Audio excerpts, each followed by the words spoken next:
सर्वप्रथम मैं यहाँ पर महाकौशल और की नगरी जो संस्कार धानी के रूप में मानी जाती है जबलपुर में, आप सभी लोगों का हृदय की गहराइयों से अभिवादन करता हूँ कि आप लोग यहाँ पर आगमन हुआ, उसके लिए हम सभी लोगों को हृदय की गहराइयों से अभिवादन करते हैं।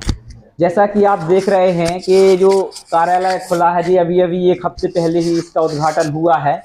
और इससे पहले हम लोग सामाजिक संगठनों के माध्यम से, मेहरा समाज संगठन के माध्यम से लोगों तक जा रहे थे और लोगों तक अपनी बात, आइडियोलॉजी जो हमारे महापुरुषों की विचारधारा है उससे अवगत करा रहे थे। पर हम लोगों ने अभी एक विचार बनाया, एक मूल निवासी समाज जोड़ो नर्मदा यात्रा, उसके माध्यम से नर्मदा के किनारे किनारे जो मूल निवासी समाज है 4,500 किलोमीटर की एक नर्मदा यात्रा की। और उससे हम लोगों ने दिन में और रात में हर जगह सभाएं ली, मीटिंग ली और लोगों को बताया कि सिस्टम क्या है। जैसे आप लोगों की जो विचारधारा सुनी तो हम काफ़ी खुश हुए और गदगद हो गए कि जो आप पूरे भारत में इस विचारधारा को फैला रहे हैं। अवश्य मैं कहता हूं कि आने वाला समय क्रांति का आगाज लाएगा और क्रांति होगी, और एक ऐसी क्रांति होगी जो भारत को पूरे बदलने की सामर्थ्य रखेगी।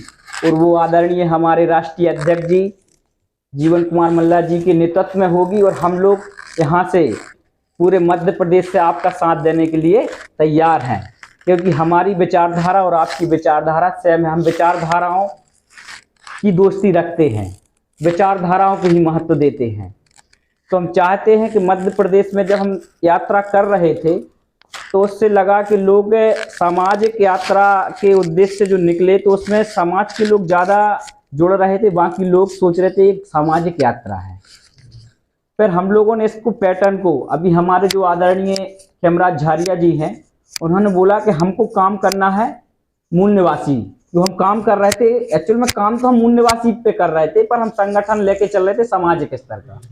तो उसको हमने अब मूल निवासी का एक कंसेप्ट जो काम कर रहे थे, तो मूल निवासी जनजाति संघ का ये जो उद्घाटन हुआ और यहाँ से काम कर रहे हैं। और हमारे लोग, अगर हम डायरेक्टली अगर पेरियार जी के बारे में उनको बताएंगे तो वो भागते हैं। डायरेक्ट अगर हम उनसे बात करें कि ऐसा है, तो पहले हम लोगों को जोड़ने का काम कर रहे हैं। जब लोग जुड़ेंगे, हमारे पास आएंगे, फिर हमारी विचारधारा से जुड़ेंगे, धीरे धीरे फिर उनके अंदर बदलाव आएगा। अभी तो हमारे लोग ग्रामीण क्षेत्र में 90% आबादी हमारी ग्रामीण क्षेत्र में रहती है, जो कि ये भी नहीं जानती अभी कि बाबा साहब कौन है। यहाँ तक कि हमारे पढ़े लिखे लोग नौकरी कर रहे हैं पर ये नहीं मालूम तो बाबा साहब की वजह से आज हम यहाँ पर पहुँचे। तो बड़ी विडम्बनाएं हैं। और मध्य प्रदेश कहने को तो ये मध्य प्रदेश काफ़ी वो है, पर मध्य प्रदेश में भी जो महाकौशल क्षेत्र है, जबलपुर संभाग महाकौशल क्षेत्र है, मध्य प्रदेश का पूरा बजट भोपाल, इंदौर, गुजरात में, ग्वालियर में ही खर्च हो जाता है, पर महाकौशल जीरो। महाकौशल के साथ इतना अत्याचार हो रहा है, इतना भेदभाव, इतना जातीय। मध्य प्रदेश में 75 साल से 22% AST, 16% SC और अति पिछड़ा वर्ग की तो कभी बात ही नहीं हुई। 70% और जो अल्पसंख्यक हैं उनकी भी कभी बात नहीं हुई। 70% आबादी का 75 साल में एक भी मुख्यमंत्री नहीं बना। 75 ईयर्स एक भी मुख्यमंत्री बना। वहीं दूसरी ओर जो बनिया समाज है, जिनकी संख्या 2011 की जनगणना के अनुसार 5,70,000 है, उनका मध्य प्रदेश में 5 बार मुख्यमंत्री बन जाता है, 5 बार CM। किसका? 1%, जिनकी संख्या कितनी है? 1%। और 70% का 75 साल में एक भी नहीं।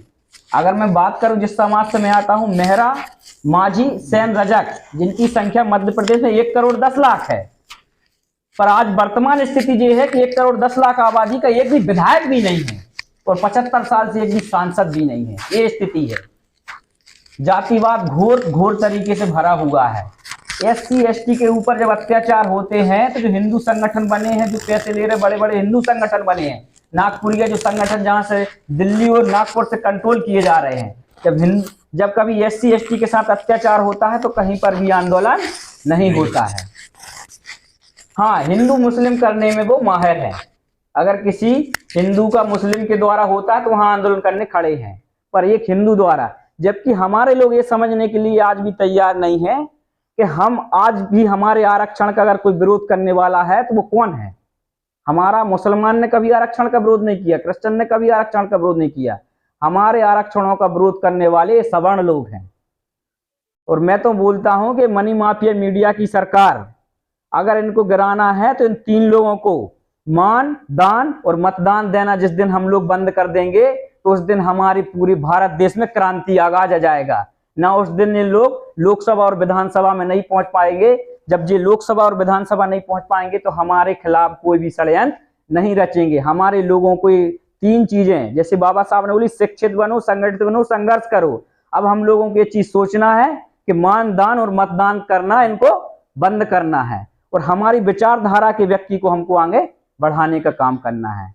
आप लोग यहाँ आए, संस्कार धानी में आप लोगों का स्वागत है। धन्यवाद।